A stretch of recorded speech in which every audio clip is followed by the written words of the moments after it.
हरे रामा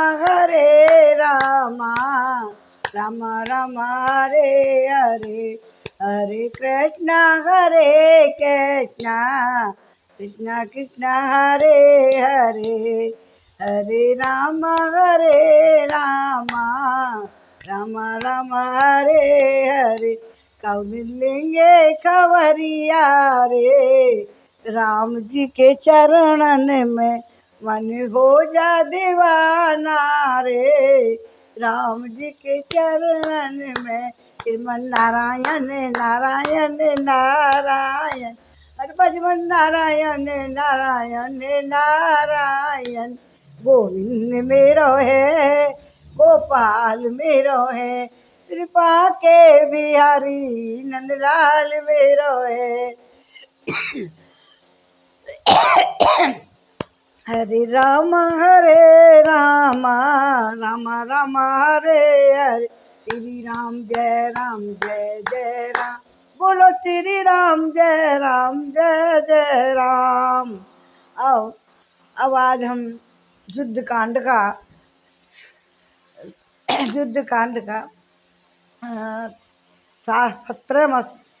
17वां सर्ग पढ़ेंगे। अब कल विभीषण से बात हुई, विभीषण जी चल दिए हैं वहाँ से, रावण को समझाया, नहीं माना और उनको अपमान किया उन्होंने, तो अब वो आज इस चल देंगे। अब बहुत अपमान कर रहे हैं। आज विभीषण का श्री राम की शरण में आना और श्री राम का अपने मंत्रियों के साथ उन्हें आश्रय देने के विषय में विचार करना। रावण से ऐसे कठोर वचन कहकर उसके छोटे भाई विभीषण 2 ही घड़ी में उस स्थान पर आ गए जहाँ लक्ष्मण सहित श्री राम विराजमान थे।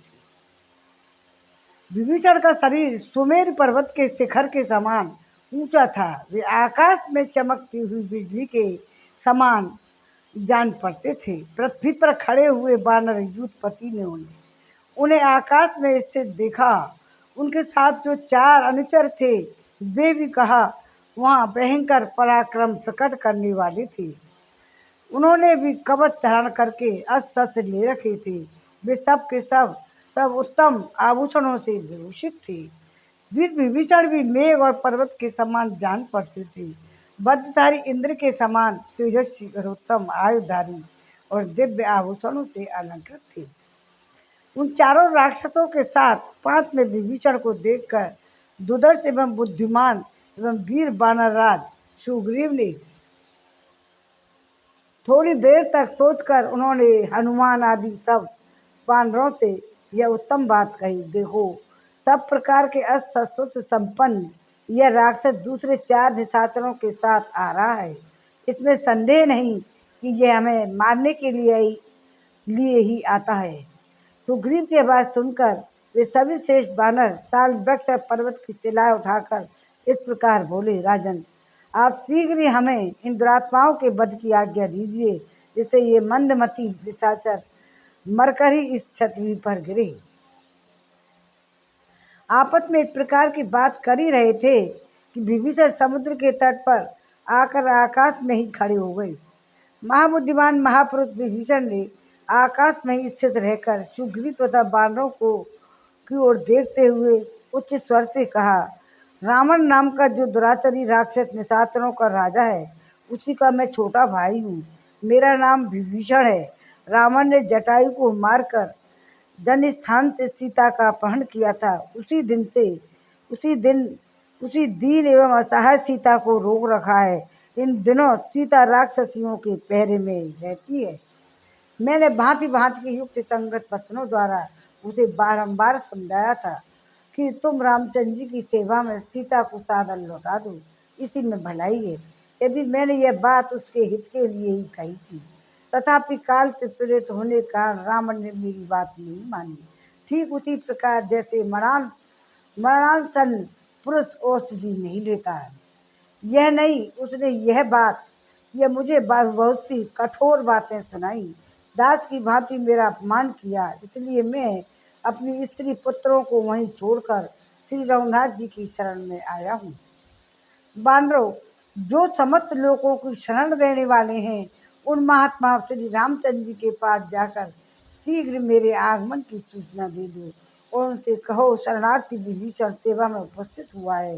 विभीषण की यह बात सुनकर शीघ्रगामी सुग्रीव ने तुरंत ही भगवान श्री राम के पास जाकर लक्ष्मण के सामने ही कुछ आवेश के साथ इस प्रकार कहा, प्रभु आज कोई बैरी जो राक्षस होने का कारण पहले अपने शत्रु रावण की सेना में सम्मिलित हुआ था, अब अकस्मात हमारी सेना में प्रवेश पाने के लिए आ गया है।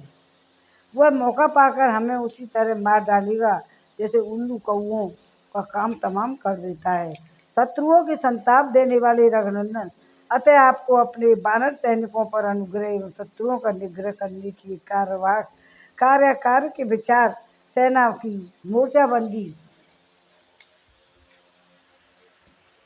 नीति युक्त उपायों के प्रयोग और गुप्तरों की नियुक्ति आदि के विषय में सतत सावधान रहना चाहिए। ऐसा करने से ही आपका भला होगा। ये राक्षस लोग मनमाना रूप धारण कर सकते हैं, इनमें अंतर्धान होने की भी शक्ति होती है।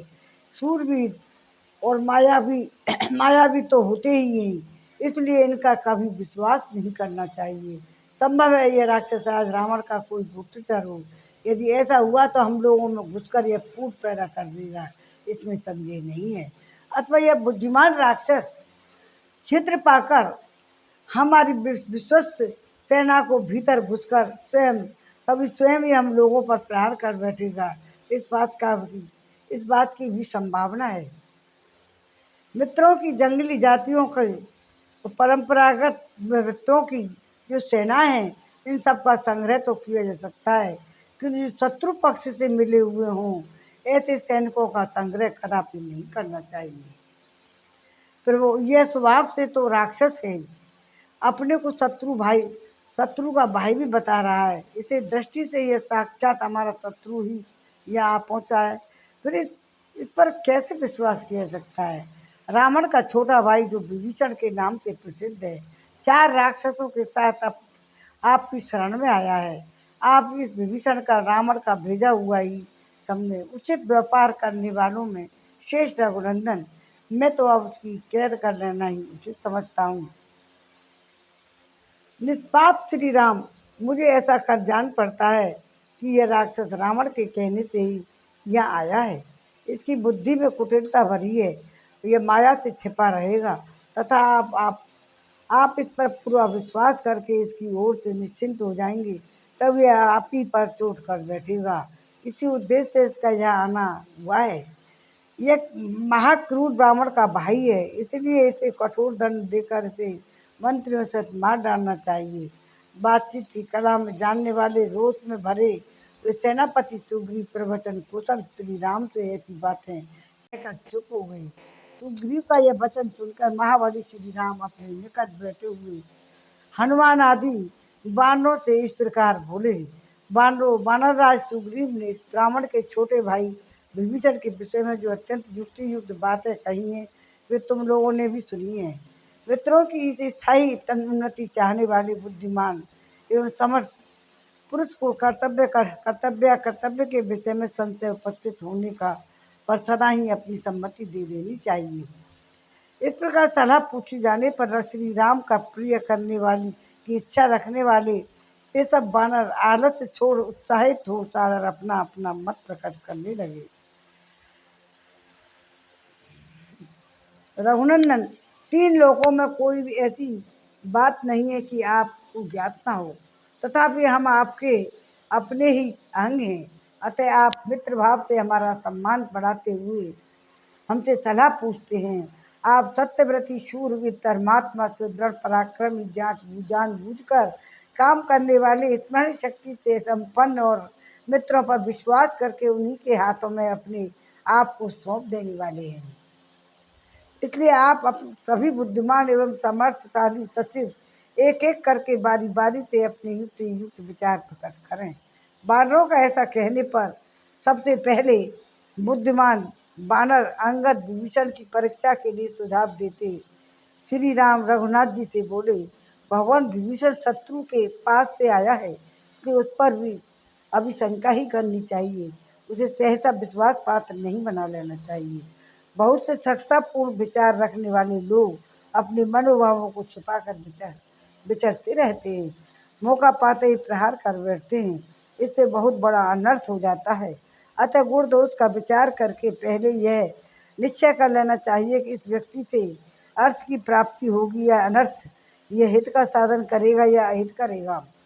यदि इसमें गुण हो तो उसे स्वीकार करें, यदि दोष दिखाई दें तो त्याग दें। महाराज, यदि इसमें महान दोष है तो निसंदेह उसको त्याग कर देना चाहिए, ये उचित है। गुणों की दृष्टि से यदि इसमें बहुत से सद्गुणों का होने का पता लगे तभी उस व्यक्ति को अपनाना चाहिए। तदंतर सरव ने सोच समझ विचार कर ये सार्थक बात कही। पुरुष से इस विभीषण के ऊपर शीघ्र कोई गुप्तचर नियुक्त कर दिया जाए। सूक्ष्म बुद्धि वाले गुप्तचरों को भेजकर उसके द्वारा यथावत रूप से उसकी परीक्षा कर ली जाए। इसके बाद यथोचित रीति से उसका संग्रह करना चाहिए। इसके बाद परम चतुर जामवान ने शास्त्रीय युद्धि से विचार करके गुण युक्त दोष रहित वचन कहे। राक्षस राज रावण ये बड़ा पापी है, उसने हमारे साथ पैर बांध रखा है। विभीषण उसी के पास रहता है। वास्तव में न तो कोई आने का ये समय है और न ही स्थान, इसलिए उसका विषय में सब प्रकार से संशंक ही रहना चाहिए। तदंतर नीति और अनीति के ज्ञाता तथा बाघ वैभव से संपन्न मैन ने सोच विचार कर ये युक्त उत्तम बात कही। महाराज, ये विभीषण रावण का छोटा भाई तो है, इसलिए उससे मधुर व्यवहार के साथ धीरे धीरे सब बातें पूछनी चाहिए। नरश्रेष्ठ फिर इसको भाव समझ कर आप बुद्धिपूर्वक यह ठीक ठीक से निश्चय करें कि यह दुष्ट है या नहीं। इसके बाद जैसा उचित हो वैसा करना चाहिए।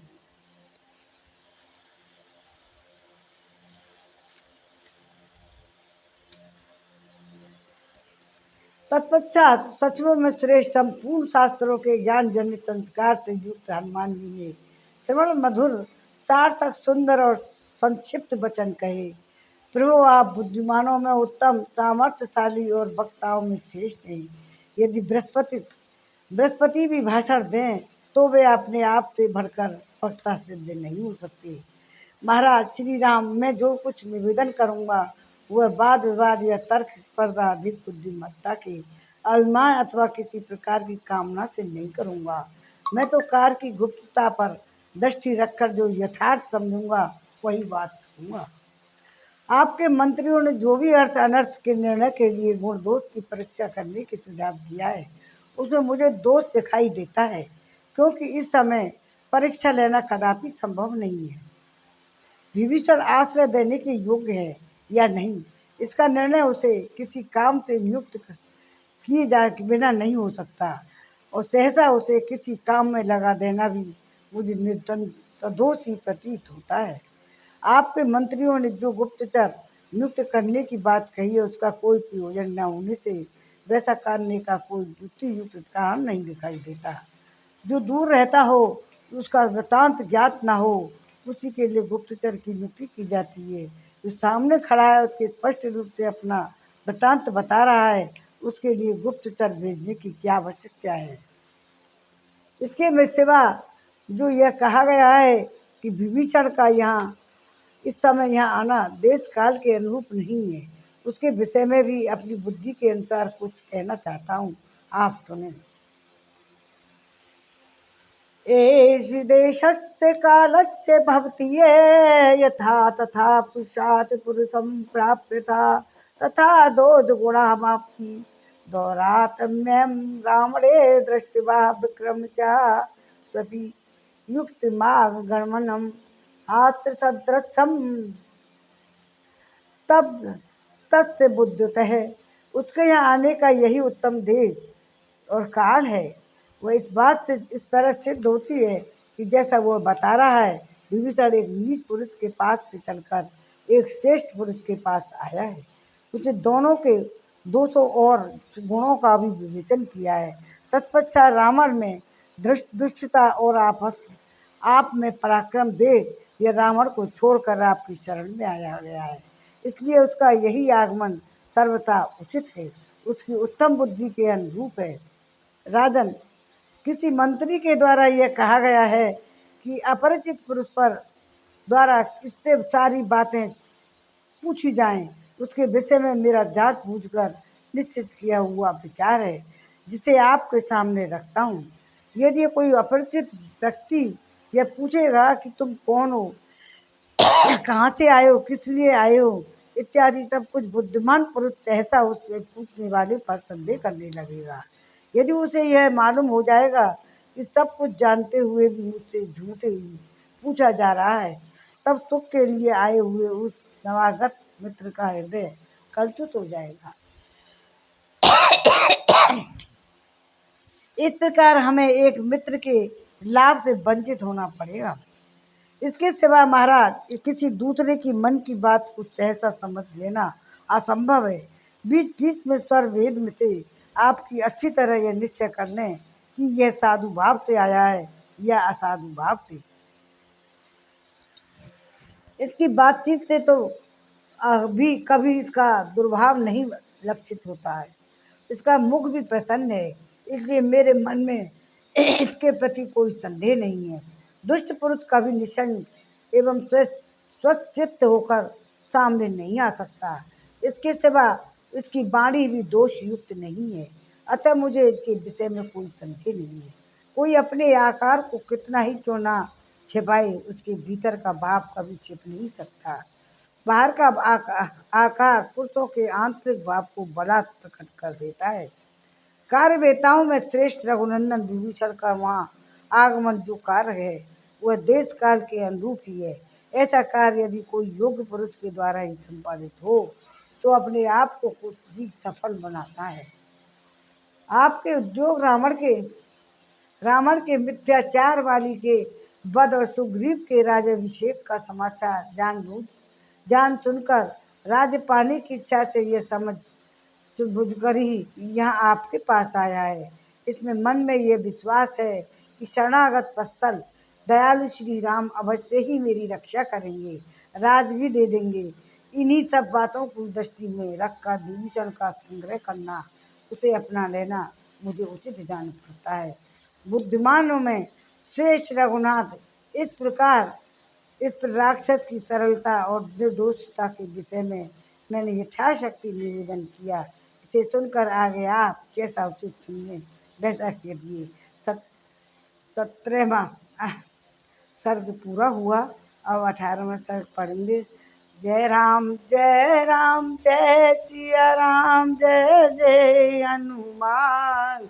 राम जय सिया जय जय हनुमान। मंगल भवन अमंगल हारी, दवौ सुदशरथ अजर बिहारी। दीन दयाल व्रत संभारी, हरौ नाथ मम संकट बारी। अब प्रभु अब हम 18वां सर्ग पढ़ेंगे। भगवान श्री राम का शरणागत की रक्षा का महत्व एवं अपना व्रत जताकर विभीषण से मिलना। श्री राम तो भगवान के सब शरणागत वत्सल हैं। आप भगवान के लिए थोड़ी सी एक भजन सुना लें।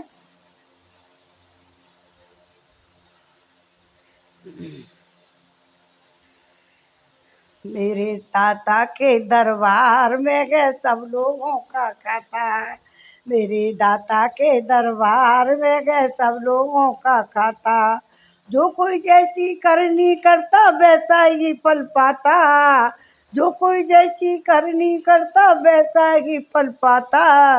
मेरे दाता के दरबार में गए सब लोगों का खाता। मेरे दाता के दरबार में गए सब लोगों का खाता। मेरे दाता के दरबार में गए सब लोगों का खाता। जो कोई जैसी करनी करता वैसा ही फल पाता। मेरे दाता के दरबार में सब लोगों का खाता। नहीं चले भाई उसके घर में रिश्वत और चालाकी। नहीं चले भाई उसके घर में रिश्वत और चालाकी। उसकी लेन देन की बंदे रीत बड़ी है बाकी।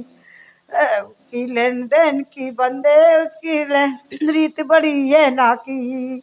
पुण्य का बेड़ा पार करे वो पाप की नाव डुबाता, पुण्य का बेड़ा पार करे वो पाप की नाव डुबाता।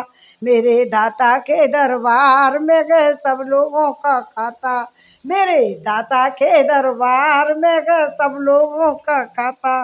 अरे जो कोई जैसी करनी करता वैसा ही पल पाता, मेरे दाता के दरबार में गए सब लोगों का खाता।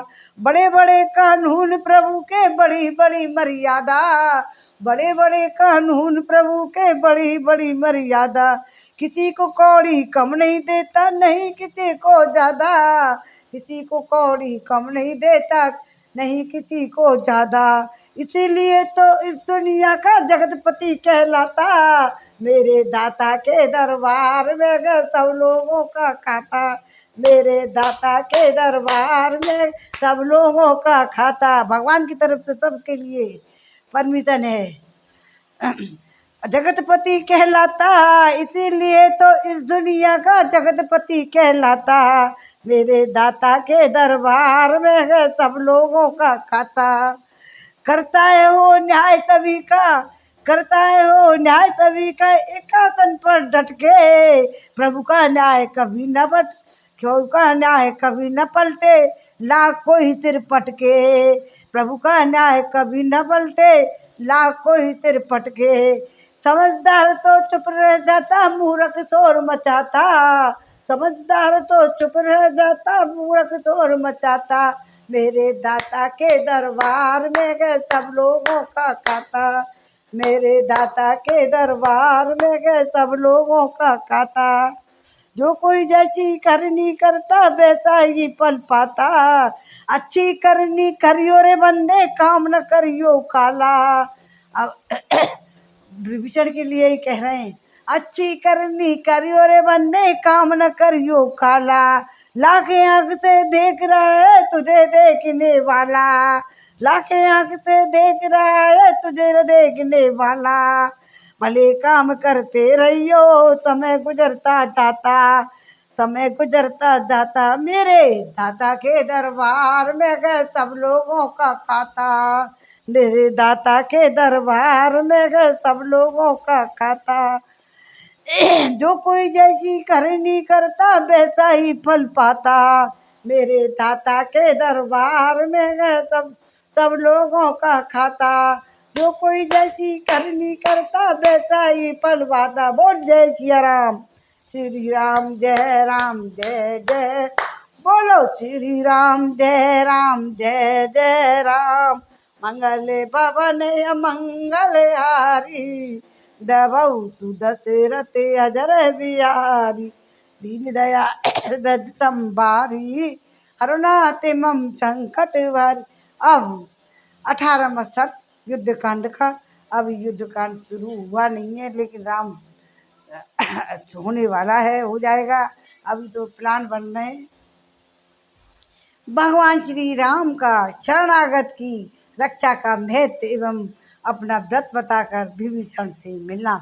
भगवान तो एक भगत शरणागत भक्तन हैं, जो सबको शरण दे सकते हैं और सब कुछ जानबूझकर भगवान अपने सबसे सलाह ले रहे हैं। अंतर्यामी हैं, सब कुछ जानते हैं, फिर भी सबसे जिनके साथ रह रहे हैं तो उनकी सलाह मशवरा मानना भी जरूरी है। हनुमान जी की बात युक्त सही बैठती है। और वायुनंदन श्री हनुमान जी के मुख से अपने मन में बैठी हुई बात सुनकर दुर्देव वीर भगवान श्री राम का चित्त प्रसन्न हो गया। वो इस प्रकार बोले, मित्रों, विभीषण के संबंध में मैं भी कुछ कहना चाहता हूँ। आप सब लोग मेरे हित साधन में संलग्न रहने वाले हैं, अतः मेरी इच्छा है कि आप भी उसे सुन लें।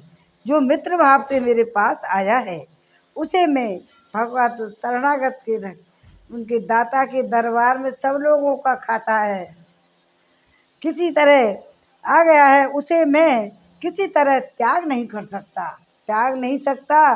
संभव है उसमें कुछ दोष भी हों, परंतु दोषों को आश्रय देना भी सत्पुरुषों के लिए निंदित नहीं है। अतः विभीषण को मैं अवश्य ही अपनाऊंगा। वानरराज सुग्रीव ने भगवान श्री राम की इस कथन को सुनकर स्वयं भी उसे दोहराया और उस पर विचार करके यह परम उत्तम सुंदर बात कही। से दुष्टो वापि दुष्टो वाकिमेत रजनी चरे ईदृशं व्यसनं प्राप्तं भ्रातरं यः प्रत्यचेत को नाम से भवेत तस्य यमेत न प्रत्यजेत। प्रभु, यह दुष्ट हो या अदुष्ट, इससे क्या, यह है तो यह निशाचरी निशाचरी फिर भी पुरुष ऐसे संकट में पड़े हुए अपने भाई को छोड़ सकता है, उसका दूसरा ऐसा कौन संबंधी होगा जिसे यह त्याग न सके। वानरराज सुग्रीव की यह बात सुनकर सत्य पराक्रमी रघुनाथ जी सबकी ओर देखकर कुछ मुस्कुराए और पवित्र लक्षण वाले लक्ष्मण से इस प्रकार बोले। सुमित्रा नंदन, इस समय वानरराज ने जैसी बात कही है वैसी कोई भी पुरुष शास्त्रों का अध्ययन और गुरुजनों का सेवा किए बिना नहीं कह सकता। परंतु सुग्रीव, तुमने विभीषण में जो भाई के परित्याग रूप दोष को उद्भावना की है, उस विषय में मुझे ऐसे अत्यंत सूक्ष्म अर्थ की प्रतीति हो रही है जो समस्त राजाओं में प्रत्यक्ष देखा गया है, सभी लोगों में प्रसिद्ध है। मैं उसी को तुम लोगों से कहना चाहता हूँ। राजाओं में छिद्र दो प्रकार के बताए गए हैं। एक तो उसी कुल में उत्पन्न हुए जाति भाई और दूसरे पड़ोसी देशों के निवासी। ये संकट पड़ने पर अपने विरोधी राजा या राजपुत्र पर प्रहार कर बैठते हैं। इसी भय से यह विभीषण यहाँ आया है। इससे भी अपने जाति भाइयों से भय है। जिनके मन में पाप नहीं है, ऐसे एक कुल में उत्पन्न हुए भाई बंधु अपने कुटुंबीजनों को हितैषी मानते हैं, परंतु यही सजातीय बंधु अच्छा होने पर भी प्राय राजाओं से दिए संकीर्णीय होता है। रावण भी विभीषण को शंका की दृष्टि से देखने लगा है, इसलिए इसकी यहाँ अपनी रक्षा के लिए यहाँ आना अनुचित नहीं है। अतः तुम्हें इसके ऊपर भाई के त्याग का दोष नहीं लगाना चाहिए। तुमने शत्रु पक्षी सैनिक को अपनाने में जो यह दोष बताया है, वह अवसर देखकर प्रहार कर बैठता है। उसके विषय में मैं तुम्हें यही नीति शास्त्र के अनुसार उत्तर दे रहा हूँ। हम लोग इनमें इसके कुटुंब तो नहीं है, अतः हमसे स्वार्थ हानि की आशंका इसे नहीं है। और यह राक्षस राज्य पाने का अभिलाषी है, इसलिए भी यह हमारा त्याग नहीं कर सकता। इन राक्षसों में बहुत से लोग बड़े विद्वान होते हैं, अतः वे मित्र होने पर भी काम के सिद्ध होंगे, इसलिए आप विभीषण को अपने पक्ष में मिला लेना चाहिए। हमसे मिल जाने पर ये विभीषण आदि निश्चिंत एवं प्रसन्न हो जाएंगे। इनकी जो भी शरणागति के लिए सब प्रबल पुरस्कार है। इससे मालूम होता है कि राक्षसों में एक दूसरे से भय बना हुआ है, इसी कारण इनमें परस्पर फूट होगी, ये नष्ट हो जाएंगे, इसलिए विभीषण को ग्रहण कर लेना चाहिए। ताज सुग्रीव, संसार में सब भाई भरत के ही समान नहीं होते। बाप के सब बेटे मेरे ही जैसे नहीं होते। सभी मित्र तुम्हारे ही समान नहीं हुआ करते। श्री राम के ऐसा कहने पर लक्ष्मण सहित वहाँ बुद्धिमान सुग्रीव ने उठकर उन्हें प्रणाम किया और इस प्रकार का उचित कार्य करने वालों में शेष रघुनंदन, आप उस राक्षस को रावण का भेजा हुआ ही समझें। मैं तो उसे कैद कर लेना ही ठीक समझता हूँ। निष्पाप श्री राम, यह निशाचर रावण के कहने से मन में कुटिल विचार लेकर ही यहाँ आया है। जब हम लोग इस पर विश्वास करके इसकी ओर से निश्चिंत हो जाएंगे, उस समय आप पर और हम पर, सब मुझ पर अथवा लक्ष्मण पर भी प्रहार कर सकता है। इसलिए महाभाव क्रूर रावण के भाई इस विभीषण का मंत्रियों सहित पद कर देना ही उचित है। प्रवचन कुशल रघुकुल तिलक श्री राम से ऐसा कहकर बातचीत की कला जानने वाले सेनापति सुग्रीव मौन हो गए। सुग्रीव का यह वचन सुनकर उस पर भली भांति विचार करके श्री राम ने वानर शिरोमणि से इस परम मंगलवाई बात कही। वानर राज विभीषण दुष्ट हो या साधु, क्या यह निशाचर किसी तरह भी मेरा सूक्ष्म से सूक्ष्म रूप से अहित कर सकता है? वानर युद्ध पते, यदि मैं चाहूँ तो पृथ्वी पर जितने भी पिशाच दानव राक्षस यक्ष हैं उन सबको एक अंगुली के अग्रभाग से मार सकता हूँ। सुना जाता है कि एक कबूतर ने अपनी शरण में आए हुए अपने ही शत्रु एक व्याध का यथोचित आतिथ्य सत्कार किया था और उसे निमंत्रण दे दिया और अपने शरीर के मांस का भोजन कराया था। उस व्याध ने उस कबूतर की भार्या कबूतरी को पकड़ लिया, तो भी अपने घर आने पर कबूतर ने उसका आदर किया। फिर मेरे जैसा मनुष्य शरणागत पर अनुग्रह करे, उसके लिए तो कहना ही क्या।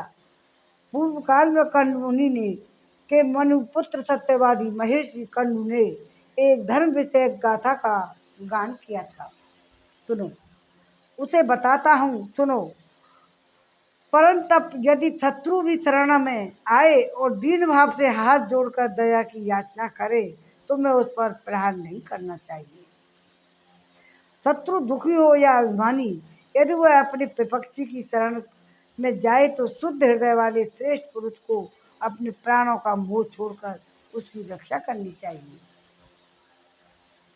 यदि यह भय, मोह अथवा किसी कामना से न्याय अनुसार यथाशक्ति उसकी रक्षा नहीं करता तो उसके उस पाप कर्म की लोक में बड़ी निंदा होती है। ये शरण में आया हुआ पुरुष संरक्षण न पाकर उसके कवच को देखते देखते नष्ट हो जाए तो वह उसके सारे पुण्य को अपने साथ ले जाता है। इस प्रकार शरणागत की रक्षा न करने में महान दोष बताया गया है।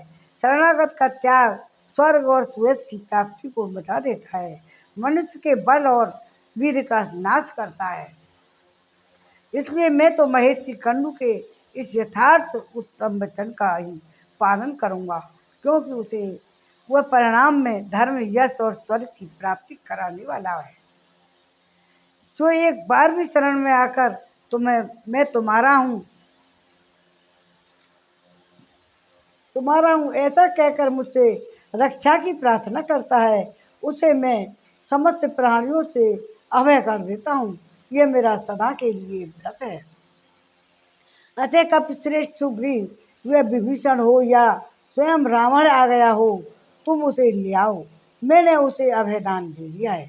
भगवान श्री राम का यह वचन सुनकर वानरराज सुग्रीव ने सौहार्द से भरकर उनसे कहा, धर्मज्ञ लोकेश्वर शिरोमणि, आपने जो यह श्रेष्ठ धर्म की बात कही है इसमें क्या आश्चर्य है, क्योंकि आप महान शक्तिशाली और सन्मार्ग स्थित हैं। यह मेरी अंतरात्मा विभीषण को शुद्ध समझती है। हनुमान जी ने भी अनुमान और भाव से इसकी भीतर और बाहर से भली भांति परीक्षा कर ली है। अतः रघुनंदन, अब विभीषण शीघ्र ही यहाँ हमारे जैसे होकर रहें और हमारी मित्रता प्राप्त करें। तदंतर वानरराज सुग्रीव की कही हुई है बात सुनकर राजा श्री राम शीघ्र आगे बढ़कर विभीषण से मिले, मानो देवराज इंद्र पक्षीराज गरुड़ से मिल रहे हों। जय राम, जय सिया राम। अब 18वां सर्ग पूरा हुआ। अब 19वां सर्ग दुकान का। हरे रामा रामा रामा हरे हरे, हरे कृष्णा कृष्णा कृष्णा हरे हरे, हरे रामा रामा रामा हरे हरे। चाहे राम कहो चाहे कृष्ण कहो, दोनों का मतलब एक ही है। श्री राम कहो चाहे कृष्ण कहो, दोनों का मतलब एक ही है। श्री राम के संग में लक्ष्मण है, श्री कृष्ण के संग बलिदाऊ है। चाहे राम कहो चाहे कृष्ण कहो, दोनों का मतलब एक ही है। श्री राम के संग में सीता है, श्री कृष्ण के संग में राधा है। श्री राम के संग में सीता है, श्री कृष्ण के संग राधा है। चाहे राम कहो चाहे कृष्ण कहो, दोनों का मतलब एक ही है। श्री राम ने रावण मारा है, श्री कृष्ण ने कंस पछाड़ा है। चाहे राम कहो चाहे कहो, दोनों का मतलब एक ही है। इसीलिए तो कहते हैं श्रीमन नारायण नारायण नारायण, भजमन नारायण नारायण हरि हरि, भजमन नारायण नारायण हरि हरि, श्रीमन नारायण नारायण नारायण। अब बोलो बैल श्री राम की जय, जय श्री राम, जय राम। अब 19वें सर्ग में विभीषण का आकाश से उतरकर भगवान श्री राम के चरणों की शरण लेना, उनके पूछने पर रावण की शक्ति का परिचय देना और श्री राम का रावण वध की प्रतिज्ञा करके विभीषण को लंका के राज्य पर अभिषिक्त कर उनकी सम्मति से समुद्र तट पर धरना देने के लिए बैठना। इस प्रकार श्री रघुनाथ जी के अभय देने का विनयशील महाबुद्धिमान विभीषण ने नीचे उतरने के लिए पृथ्वी की ओर देखा। वे अपने भक्त सेवकों के साथ हर्ष से भरकर आकाश से पृथ्वी पर उतर आए। उतरकर चारों राक्षसों के साथ धर्मात्मा विभीषण श्री रामचंद्र जी के चरणों में गिर पड़े। उस समय विभीषण ने श्री राम से धर्मानुकूल युक्त युक्त समयोचित हर्षवर्धक बात कही। भगवान, मैं रावण का छोटा भाई हूँ। रावण ने मेरा अपमान किया है। आप समस्त प्राणियों को शरण देने वाले हैं, इसलिए मैंने आपकी शरण ली है। अपने सभी मित्र धन और लंकापुरी को मैं छोड़ आया हूँ। अब मेरा राज जीवन और सुख सब आपके ही अधीन है। विभीषण के वचन सुनकर श्री राम मधुर वाणी द्वारा सांत्वना दी और नेत्रों में मानो उन्हें पी जाएंगे। इस प्रकार प्रेम पूर्वक उनकी ओर देखते हुए कहा, विभीषण, तुम मुझे ठीक ठाक राक्षसों का बलाबल बताओ। अनायासी महान कर्म करने वाले श्री राम के ऐसा कहने पर राक्षस विभीषण ने रावण के संपूर्ण बल की परिचय देना आरंभ किया। राजकुमार, ब्रह्मा जी के वरदान के प्रभाव से दशमुख रावण केवल मनुष्य को छोड़कर गंधर्व, नाग और पक्षी आदि सभी प्राणियों के लिए अवैध है। रावण से छोटा और मुझसे बड़ा जो मेरा भाई कुंभकर्ण है, वो महा तेजस्वी और पराक्रमी है। युद्ध में वह इंद्र के समान बलशाली है। श्री राम रावण के सेनापति का नाम रहस्य है, शायद आपने भी उसका नाम सुना होगा। उसने कैलाश पर घटित हुए युद्ध में कुबेर के सेनापति मणिभद्र को भी पराजित कर दिया था। रावण का पुत्र जो इंद्रजित है, वह गोहे के चमड़े के बने हुए दस्ताक्षी पहनकर अवध कवच धारण करके हाथ में धनुष ले जब युद्ध खड़ा होता है तो उस समय अदृश्य हो जाता है। रघुनंदन, श्रीमान इंद्रजित ने अग्निदेव को तृप्त करके ऐसी शक्ति प्राप्त की है, कर ली है। वह एक विशाल व्यू से युक्त संग्राम में अदृश्य होकर शत्रुओं पर प्रहार करता है। महोदर, महापार्श और अकंपन, ये तीनों राक्षस रावण के सेनापति हैं। युद्ध में लोकपालों के सम्मान पराक्रम में प्रकट करते हैं। लंका में रक्त और मांस का भोजन करने वाले और इच्छानुसार रूप धारण करने के में समर्थ जो इस कोट सहित 1 खरब राक्षस निवास करते हैं, उन्हें साथ लेकर राजा रावण ने लोकपालों से युद्ध किया था। उस समय देवताओं सहित वे सब लोकपाल दुरात्मा रावण से पराजित होकर भाग खड़े हुए। विभीषण की बात सुनकर रघुकुल तिलक श्री राम ने मनी मन उस सभा पर बारंबार विचार किया। इस प्रकार कहा, विभीषण, तुमने रावण के युद्ध विषय जिन इन पराक्रमों का वर्णन किया है, उन्हें मैं अच्छी तरह जानता हूँ। परंतु सुनो, जब सच कहता हूँ कि प्रहस्त और पुत्रों के सहित रावण का वध करके मैं तुम्हें लंका का राजा बनाऊंगा। रावण रसातल एवं पाताल में प्रवेश कर जाए अथवा पिता में ब्रह्मा जी के पास चला जाए तो भी वह अब मेरे हाथों से जीवित नहीं बच पाएगा, छूट पाएगा। मैं अपने तीनों भाइयों की सौगंध खाकर कहता हूँ कि युद्ध में पुत्र भ्रातृजन और बंधु बांधवों सहित रावण का वध किए बिना अयोध्यापुरी में प्रवेश नहीं करूँगा।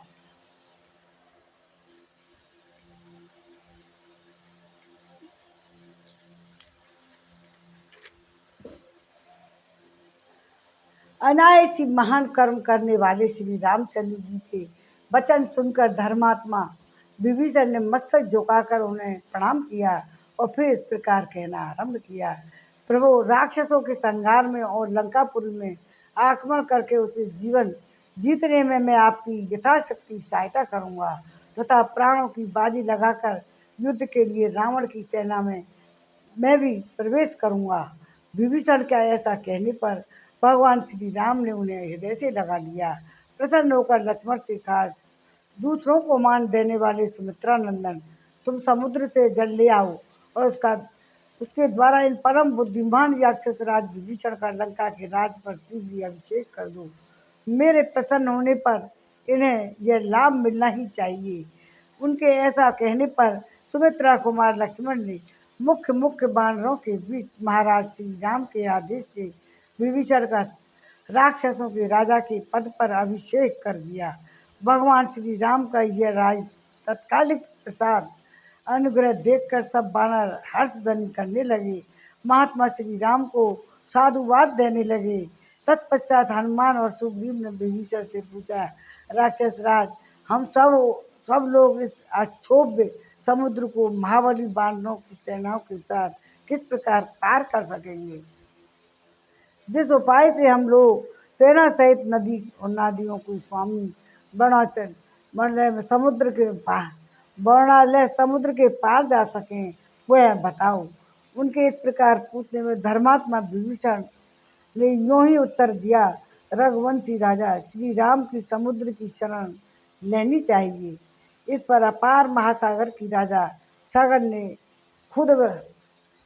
खुदवाया था और श्री रामचंद्र जी की सागर के वंशज हैं, इसलिए समुद्र को इनका काम अवश्य करना चाहिए। विद्वान राक्षस विभीषण के ऐसा कहने पर सुग्रीव उस स्थान पर आए जहाँ लक्ष्मण सहित श्री राम विद्यमान थे। वह विशाल ग्रीवा वाले सुग्रीव ने समुद्र पर धरना देने के विषय में जो विभीषण का शुभ वचन था उसे कहना आरंभ किया। भगवान श्री राम स्वभाव से ही धर्मशील थे, अतः उन्हें विभीषण का यह बात अच्छी लगी।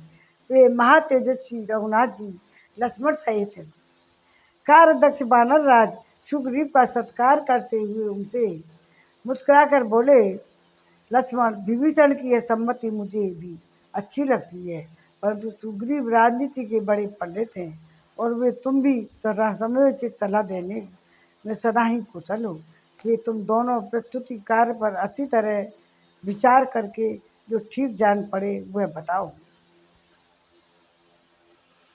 भगवान श्री राम के ऐसा कहने पर वो दोनों भी सुग्रीव लक्ष्मण उनसे आदरपूर्वक बोले, पुरुष सिंह रघुनंदन, इस समय विभीषण ने जो भी सुखदायक बात कही है वह हम दोनों की क्यों नहीं अच्छी लगेगी। इस भयंकर समुद्र में पुल बांधे बिना इंद्र सहित देवता और असुर भी इधर से लंकापुरी नहीं पहुंच सकते, इसलिए आप शूरवीर विभीषण के यथार्थ वचन के अनुसार ही कार्य करें। सब अब अधिक विलंब करना ठीक नहीं है। इस समुद्र से यह अनुरोध किया जाए कि वह हमारी सहायता करे, जिससे वह सेना के साथ रावण पालित लंकापुरी में पहुंच सकें। उन दोनों का ऐसा कहने पर श्री रामचंद्र जी उस समय समुद्र के तट पर कुछ बिछाकर उसके ऊपर उसी तरह बैठे जैसे वेदी पर अग्निदेव प्रतिष्ठित होते हैं। जय श्री राम, जय जय राम। मंगल भवन अमंगल हारी, दबऊ सुदशरथ अजरो बिहारी, दीन दयाल व्रत संभारी, हरनाथ मम संकट भारी। अब 20 शार्दुल के कहने से रावण को सुख को दूत बनाकर सुग्रीव के पास संदेश भेजना और वहाँ वानरों द्वारा उसकी दुर्दशा और श्री राम की कृपा से उसका संकट से छूटना, सुग्रीव का रावण के लिए उत्तर देना। इसी बीच में दुरात्मा राक्षस राज रावण के गुप्तचर पराक्रमी राक्षस शार्दुल ने वहां आकर सागर तट पर छावनी डाले पड़ी हुई सुग्रीव द्वारा सुरक्षित बांधी सेना को देखा। सब और शांत भाव से स्थित हुई विशाल सेना को देखकर वह राक्षस लौट गया और जल्दी से लंकापुरी में जाकर उस राजा रावण से यह बोला, महाराज, लंका की ओर बानरों और भालुओं का एक प्रभासा बढ़ चला है। वह दूसरे समुद्र के समान अगाध और असीम है।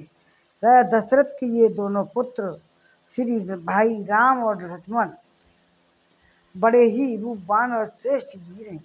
वे सीता का उद्धार करने के लिए आ रहे हैं। महातेजस्वी महाराज, ये दोनों रघुवंशी बंधु भी इस समय समुद्र तट पर ही आकर ठहरे हुए हैं। बानरों को यह सेना सब ओर से 10 योजन तक खाली स्थान को घेर कर वहाँ ठहरी हुई है। यह बिल्कुल ठीक बात है। आप शीघ्र ही इस विषय में विशेष जानकारी प्राप्त करें। राक्षस सम्राट आपके दूत शीघ्र सारी बातों का पता लगा लेने के योग्य हैं, अतः उन्हें भेजें। तत्पश्चात जैसा उचित समझें वैसा ही करें। चाहे उन्हें सीता को लौटा दें, चाहे सुग्रीव से मीठी मीठी बातें करके उन्हें अपने पक्ष में मिला लें, अथवा सुग्रीव और श्री राम में फूट डलवा दें।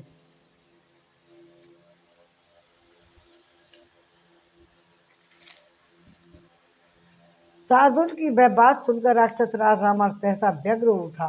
उसने कर्तव्य का निश्चय करके अर्थवेत्ताओं में श्रेष्ठ सुख नामक राक्षस से यह उत्तम वचन बोला, दूत, तुम मेरे कहने से शीघ्र वानर राज सुग्रीव के पास जाओ और मधुर एवं उत्तर वाणी द्वारा निर्भीकता पूर्वक उनसे मेरा यह संदेश कहो। वानर राज, आप वानरों के महाराजा के कुल में उत्पन्न हुए हैं। आदरणीय अक्षरजा अक्षरजा के पुत्र हैं और स्वयं भी बड़े बलवान हैं। मैं आपको अपने भाई के समान समझता हूँ। यदि मुझसे आपका कोई लाभ नहीं हुआ है तो मेरे द्वारा आपकी कोई हानि भी नहीं हुई है। सुग्रीव, यदि मैं बुद्धिमान राजपुत्र राम की स्त्री को हर लाया हूँ तो उसमें आपकी क्या हानि है? अतः आप किष्किंधा को लौट जाइए। हमारी इस लंका में वानर लोग किसी तरह भी नहीं पहुँच सकते। यहाँ देवता और गंधर्वों का भी प्रवेश होना असंभव है, फिर मनुष्यों और वानरों की तो बात ही क्या। राक्षस राज रावण के इस प्रकार संदेश देने पर उस समय निशाचर और सुख तोता नामक पक्षी का रूप धारण करके तुरंत आकाश में उड़ चला। समुद्र के ऊपर ही ऊपर बहुत दूर तक रास्ता तय कर लेने के बाद करके सुग्रीव के पास जा पहुंचा और आकाश में ही उठ ठहर कर उसे दुरात्मा रावण की आज्ञा के अनुसार सारी बातें सुग्रीव से कही। जिस समय वो संदेश सुना रहा था उसी समय बानर उछलकर तुरंत उसके पास जा पहुंचे। वे चाहते थे कि हम शीघ्र ही इसकी पंखें नोच लें और इसे घूंसों से मार डालें। इस निश्चय के साथ सारे बानरों ने उस निशाचर को बलपूर्वक पकड़ लिया, उसे कैद करके तुरंत आकाश से भूतल पर उतारा। इस प्रकार बानरों की पीड़ा देने पर सुख पहुँच कर उठा। रघुनंदन राजा लोग सुख पुकार उठा और रघुनंदन राजा लोग दूतों का वध नहीं करते हैं, अतः आप इन बानरों को भली भांति रोकिए। जो स्वामी के अभिप्राय को छोड़कर अपनी मत प्रकट करने लगता है उसे दूत बिना कही हुई बात कहने का अपराधी है, अतः वह वध के योग्य होता है। सुख के मचन और विलाप को सुनकर भगवान श्री राम ने उसे पीटने वाले प्रमुख बानरों को पुकार कर कहा, इसे मत मारो। उस समय तक शुक्र के पंखों का भार कुछ हल्का हो गया था, क्योंकि बानरों ने उसे नोच डाला था। फिर उनके अभय देने पर सुख आकाश में खड़ा हो गया और पुनः बोला, महान बल और पराक्रम से युक्त शक्तिशाली सुग्रीव, समस्त लोगों को रुलाने वाले रावण को मुझे आपकी ओर से क्या उत्तर देना चाहिए? सुख के इस प्रकार पूछने पर उस समय कपि शिरोमणि महाबली उदार चेता बानर राज सुग्रीव ने उसे निशाचर के दूत से यह स्पष्ट एवं निश्चल बात कही। दूत रावण से इस प्रकार कहना, बद के युग दशानन, तुमने न तो मेरे मित्र हो और न दया के पात्र हो, न मेरे उपकारी हो, न मेरे प्रिय व्यक्तियों में से कोई हो, भगवान श्री राम के शत्रु हो। इस कारण अपने सगे संबंधियों सहित तुम वाली को भांति ही मेरे लिए बद्ध हो। निशाचर मैं पुत्र बंधु और बंधव कुटुंबियों जनों सहित तुम्हारा संहार करूंगा और बड़ी भारी सेना के साथ आकर समस्त लंकापुरी को भस्म कर डालूंगा। मुझे रावण यदि इंद्र आदि समय समस्त देवता तुम्हारी रक्षा करें तो भी रघुनाथ जी के हाथों से अब तुम जीवित नहीं छूट पाओगे। तुम अंतर ध्यान हो जाओ, आकाश में चले जाओ, पाताल में घुस जाओ, अथवा महादेव जी के चरण बिंदुओं का आश्रय ले लो, फिर भी तो अपने भाइयों सहित तुम अवश्य ही रामचंद्र जी के हाथों से मारे जाओगे। तीनों लोकों में मुझे कोई भी पिशाच, राक्षस, गंधर्व या असुर ऐसा नहीं दिखाई देता जो तुम्हारी रक्षा कर सके। चिरकाल के बूढ़े गृधराज जटायु को तुमने क्यों मारा? यदि तुम में बड़ा बल था तो श्री राम और लक्ष्मण के पास तुमने विशाल लोचना सीता का अपहरण क्यों नहीं किया? तुम सीता जी को ले जाकर अपने सिर पर आई हुई विपत्ति को क्यों नहीं समझ रहे हो? और रघुकुल तिलक श्री राम महाबली महात्मा और देवताओं के लिए भी दुर्जय हैं, किंतु तुम्हें अपने अभी तक समझ नहीं सकी। तुमने छिपकर सीता का हरण किया है, सामने आकर तुम्हारे प्राणों का अपहरण करेंगे। तत्पश्चात वानर शिरोमणि बाली कुमार अंगद ने कहा, महाराज मुझे तो यह दूत नहीं कोई गुप्तचर प्रतीत होता है, इसलिए यहाँ खड़े खड़े ही हमसे बातें कर ली हैं, सेना का माप तोल कर लिया है, पूरा अंदाजा लिया है, अतः इसे पकड़ लिया जाए, लंका को न जाने पाए, मुझे यही ठीक जान पड़ता है।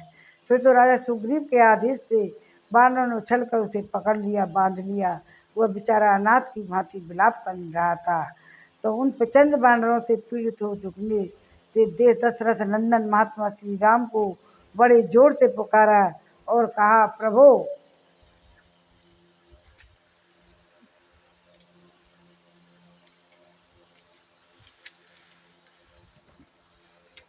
बलपूर्वक मेरी आंखें नोची और आंखें फोड़ी जा रही हैं।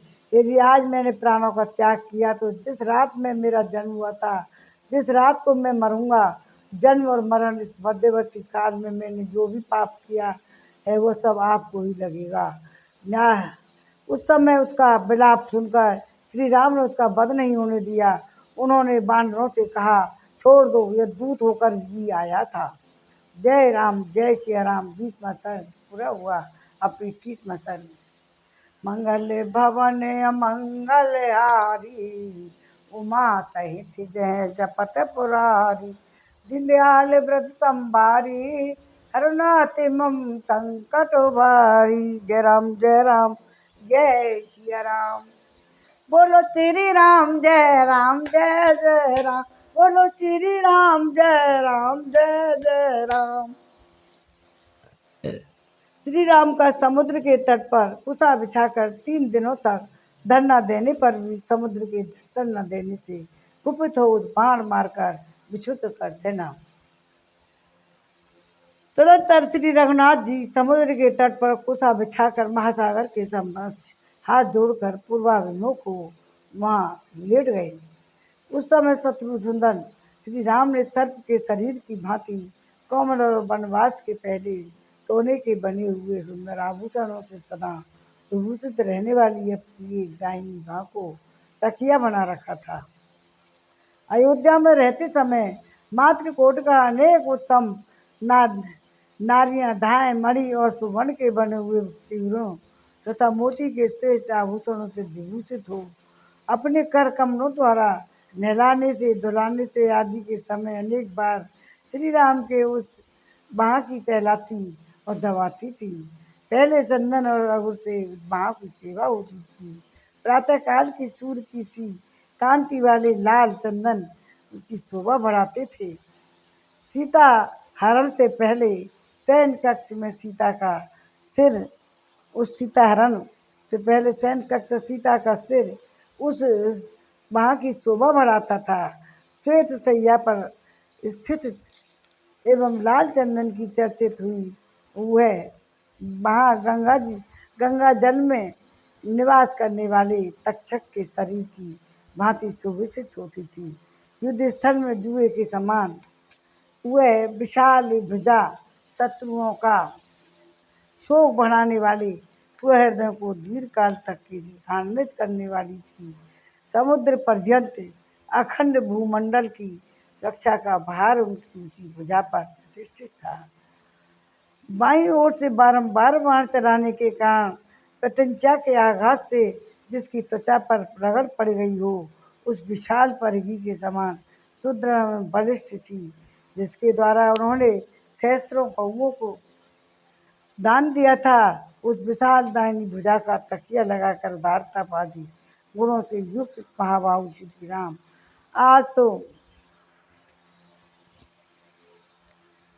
आज या तो मैं समुद्र के पार जाऊंगा या मेरे समुद्र का संहार होगा, मेरे द्वारा समुद्र का संहार होगा।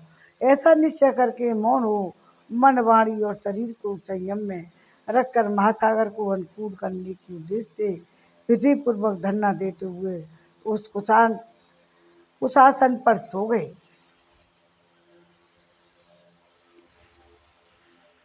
कुछ पर बिछी हुई भूमि पर सोकर नियम से असावधान न होते हुए श्री राम की वहाँ 3 दिन 3 रातें बीत गईं।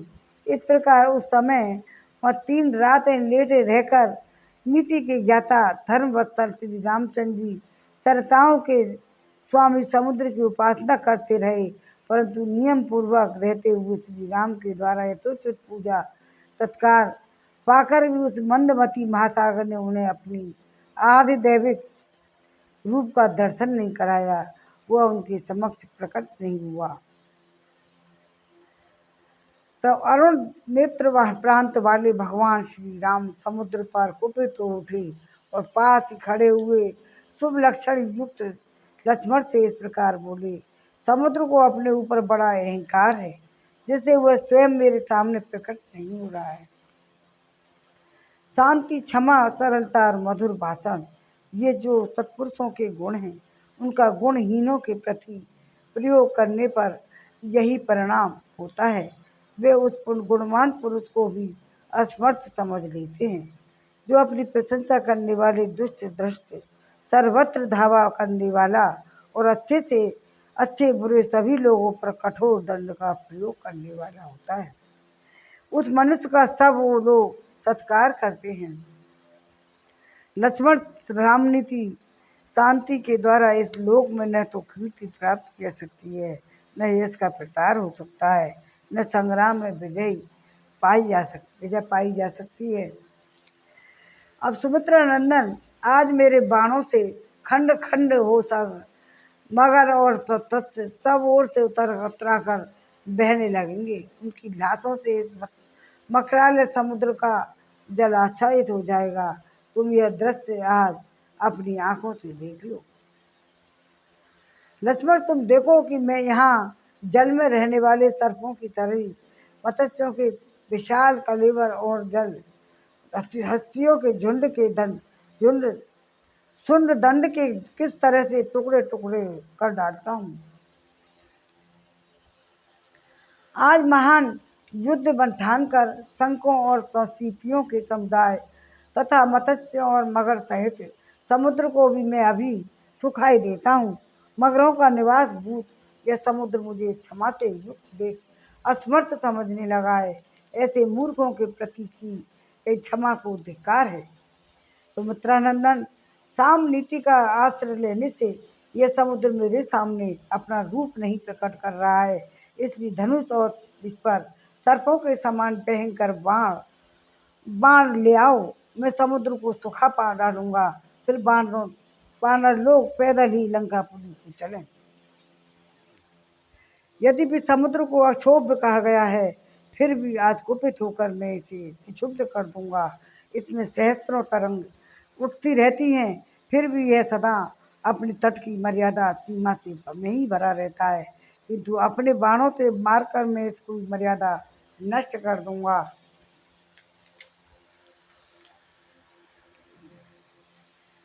बड़े दानवों से भरे हुए इस महासागर में हलचल मचा दूंगा, तूफान ला दूंगा। यूँ कहकर दुर्धर्ष और भगवान श्री राम ने हाथ में धनुष ले लिया। वे क्रोध से आंखें फाड़ फाड़ कर देखने लगे, प्रलय काग्नि के समान प्रज्वलित हो उठे। उन्होंने अपने भयंकर धनुष को धीरे से दबाकर उस पर प्रत्यंचा चढ़ा दी। उसकी टंकार सारे जगत की कंपित हो कर करते हुए खड़े बड़े भयंकर बाण छोड़े, मानो इंद्र बहुत से वज्रों का प्रहार किया हो। तेज से प्रज्वलित होते हुए ही वो महान वेगशाली श्रेष्ठ बाण समुद्र के जल में घुस गए। वहाँ रहने वाले सर्प भय से थर्रा उठे। यह मत्स्यों और मगरों सहित महासागर के जल का महान वेग कैसा अत्यंत भयंकर हो गया। वहाँ तूफान का कोलाहल छा गया। बड़ी बड़ी तरंग मालाओं से सारा समुद्र व्याप्त हो उठा। शंख और सीपियों पानी के ऊपर छा गईं। वहाँ धुआं उठने लगा। सारे महासागर में सहसा बड़ी बड़ी लहरें चक्कर काटने लगी। चमकीले फन और दीप्तिशाली नेत्रों वाले सर्प व्यथित हो उठे। पाताल में रहने वाले महापराक्रमी दानव भी व्याकुल हो गए। सिंधु राज्य की सहस्त्रों लहरें जो विंध्याचल और जोर से कोलाहल किया, विंध्याचल और मद्राचल के समान विशाल और विस्तृत थी। नाकों और मकरों के साथ लिए ऊपर को उठने लगी। सागर की उत्ताल तरंग मालाएं झूमने और चक्कर काटने लगी। वहीं निवास करने वाले नाग और राक्षस घबरा गए। बड़े बड़े ग्रह ऊपर को उछलने लगे। अब तथा वरुण के निवास भूत उस समुद्र में अब सब ओर से भारी कोलाहल मच गया। तदंतर रघुनाथ जी रोज से लंबी सांस लेते हुए अपनी भयंकर वेगशाली अनुपम धनुष को पुनः खींचने लगे। यह देखकर सुमित्रा कुमार लक्ष्मण उछलकर उनके पास जा पहुँचे। बस बस अब नहीं, ऐसा कहते उन्होंने उनका धनुष पकड़ लिया। फिर बोले, भैया आप वीर शिरोमणि हैं, इस समुद्र को नष्ट किए बिना भी आपका कार्य संपन्न हो जाएगा। आप जैसे महापुरुष क्रोध के अधीन नहीं होते। अब आप सुदीर्घ काल तक उपयोग में लाए जाने वाले किसी अच्छे उपाय पर दृष्टि डालें, कोई दूसरी उत्तम युक्ति सोचें। इसी समय अंतरिक्ष में अव्यक्त रूप से स्थित महर्षियों और देव ऋषियों ने भी, हाय यह तो बड़े कष्ट की बात है, ऐसा कहते हुए अब नहीं कहकर बड़े जोर से कोलाहल किया। 21वां सर्ग पूरा हुआ। भगवान श्री राम शांत हुए, शांत नहीं हुए अभी। 21वां सर्ग पूरा हुआ। ऐसे हरे रामा राम राम हरे हरे, हरे कृष्णा कृष्णा कृष्णा हरे हरे। कौदिल्यंगे खबरिया रे, राम जी के चरणन में मन हो जा दीवाना रे। राम जी के चरणन में कौदिल्यंगे खबरिया रे, राम जी के चरणन में।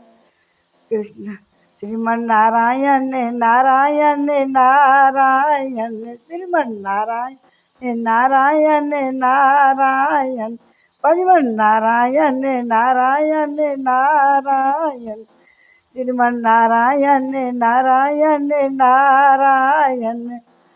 हरे कृष्णा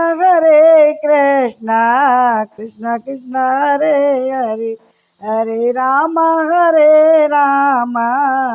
राम राम हरे हरे। कौदिल्यंगे खबरिया रे, राम जी के चरणन में मन हो जा दीवाना रे, राम जी के चरणन में। हरे कृष्णा कृष्णा कृष्णा हरे हरे, कौदिल्यंगे खबरिया रे, राम जी के चरणन में। श्रीमन नारायण नारायण नारायण, भजमन नारायण नारायण नारायण। आज भोला जी का गाने, आज एक भजन। हट कर गई गौरा माए, महादेव चुनरिया ला दे। हट कर गई गौरा माए, महादेव चुनरिया ला देना। चाहे गंगा बिके चाहे जमुना बिक, चाहे गंगा बिके चाहे जमुना बिक, चाहे बिक जाए सा चारों धाम है, ओ धाम है हट कर गई गौरा आए। महादेव चुनरिया लाद ना हट कर गई गौरा। चलो भजन कर लो। आरती श्री रामायण जी की, कीरत कलित ललित सिय पीकी, गावत ब्रह्मादिक मुनि नारद, वाल्मीकि विज्ञान विशारद, सुख सनकादिशेष वर सारद, वरन पवन सुत कीरत नीकी। आरती श्री रामायण जी की, संतन गावत शंभु भवानी, असुघट संभव मुनि विज्ञानी, व्यास आदि कवि पुंज बखानी, काक भुसंड गरुण के हिय की। आरती श्री रामायण दी की, चारों वेद पुराण अष्टदश, छहों होड़ सब ग्रंथन को रस, तन मन धन संतन को सर्वस, सारा अंश समत सब की। आरती श्री रामायण जी की, कलिमल हरन विषय रक्त की, सुभग सिंगार मुक्ति जुवती की, भरनि रोग रव भरनि रोग भव भूरि अमी की, तात मात सब वे तुलसी की। आरती श्री रामायण जी की, कीरत कलित ललित सिय पीकी। बोल सियापति रामचंद्र की जय। जय श्री राम।